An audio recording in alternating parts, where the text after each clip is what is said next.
ஆண்டவராகிய இயேசு கிறிஸ்துவின் ஈடு இணையற்ற திருநாமத்திலே உங்கள் யாவருக்கும் என் அன்பின் நல்வாழ்த்துக்களை தெரிவித்துக் கொள்கின்றேன்.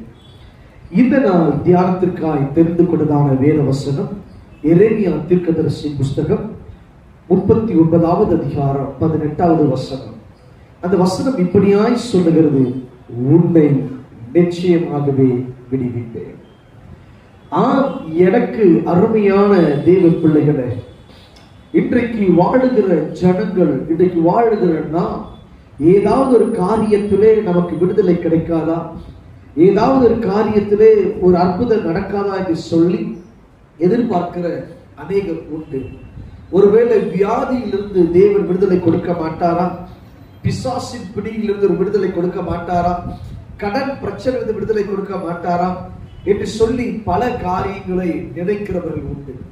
ஒருவேளை அப்படிப்பட்ட சூழ்நிலையிலே இந்த நிகழ்ச்சியை பார்த்துக் கொண்டிருந்தால் கர்த்தர் சொல்லுகிறார், உன்னை நிச்சயமாகவே விடுவிப்பேன். இந்த நாளிலே உன் வியாதியிலிருந்து, ஒருவேளை வியாதி போராட்டங்கள் காணப்படுமானால் அந்த வியாதியிலிருந்து கர்த்தர் பரிபூர்ண விடுதலை கொடுக்கிறார். ஒருவேளை பண பிரச்சனை உன் வாழ்க்கையில காணப்படுமானால், கடன் என்கிற சூழ்நிலை வாழ்க்கையில காணப்படுமானால் அதிலிருந்து தேவன் பரிபூர்ணமாய் விடுதலை கொடுக்கிறார்.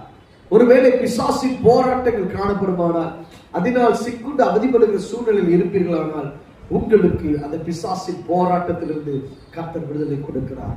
அவர் விடுவிக்கிறவர், அவர் விடுவிப்பார். நான் உங்களுக்கு ஜெபிக்கட்டுமா?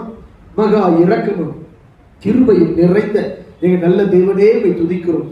இந்த நாளுடைய சமூகத்தில் கடந்து வந்திருக்கிற ஒவ்வொரு பிள்ளைகளுக்காக நான் ஜெபிக்கிறேன். ஐயா, விடுதலை எதிர்பார்த்து காத்துக் கொண்டிருக்கிற ஒவ்வொருவருக்கும் என் தேவன் நிச்சயமாக விடுவிப்பேன் வாக்கு கொடுப்பதற்காக ஸ்தோத்திரம். நன்மையின் கிருபையும் தொடர்வதாக நான் ஜெபிக்கிறேன். தேவ கரம், கிருபையின் கரம் கொடுப்பதாக உன்னதர் இயேசுவின் நாமத்தில் ஜெபிக்கிறேன் நல்ல பிதாவே, ஆமென், ஆமென்.